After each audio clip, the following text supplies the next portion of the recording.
Dans un instant, démonstration d'un super exercice pour construire un dos musclé et gagner en force. Mais d'abord, pensez à vous abonner et à liker, ça prend une seconde.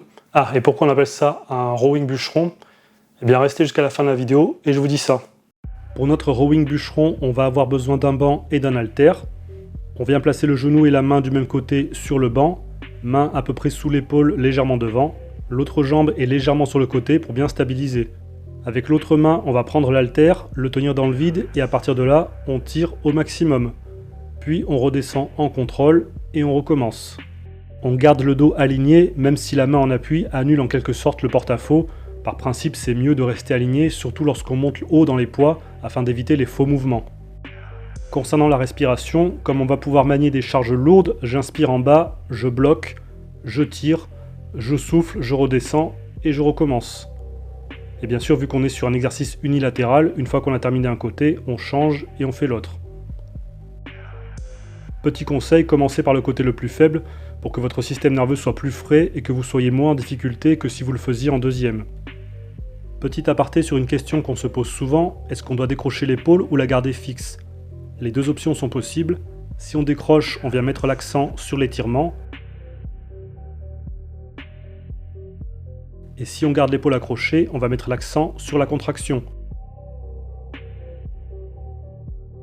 Personnellement, je préfère décrocher pour maximiser l'étirement, sachant que c'est généralement la tension d'étirement qui favorise le plus l'hypertrophie.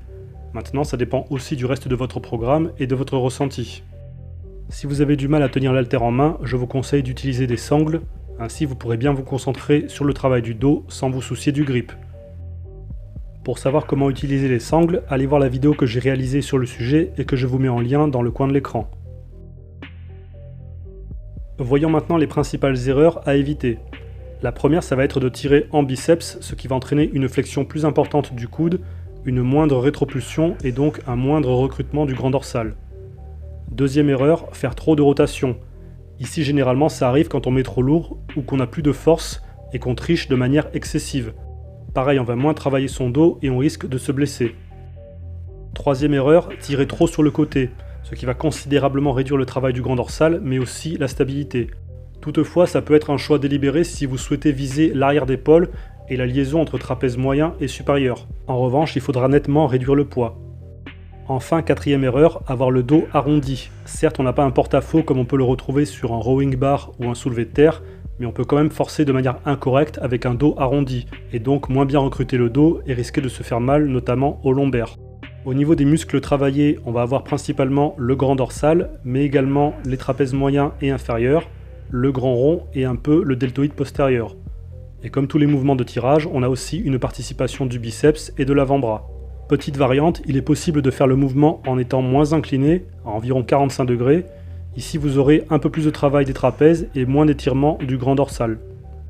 Cet exercice a plusieurs avantages. Premièrement, il est très sécuritaire. On a en effet peu de risques de se blesser comparé à un rowing bar buste penché ou même au tirage vertical. Donc, il est accessible à tous.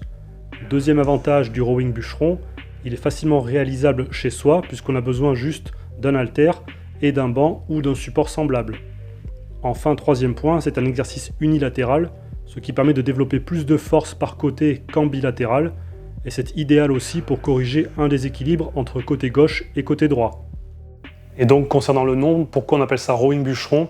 Eh bien tout simplement parce que ça mime le mouvement de va-et-vient que fait un bûcheron en sciant du bois. Voilà pour cette vidéo sur le rowing bûcheron, j'espère que ça vous a plu et que vous avez appris des choses. Si c'est le cas, comme d'habitude, pensez à liker et à vous abonner. Ceux qui ont l'habitude de faire le mouvement, dites-moi jusqu'à combien vous êtes monté sur cet exercice. C'est un mouvement qu'on peut charger relativement facilement. Pour les débutants, si vous avez des questions, n'hésitez pas dans les commentaires et j'y répondrai dès que possible. Bon entraînement et à bientôt pour une prochaine vidéo.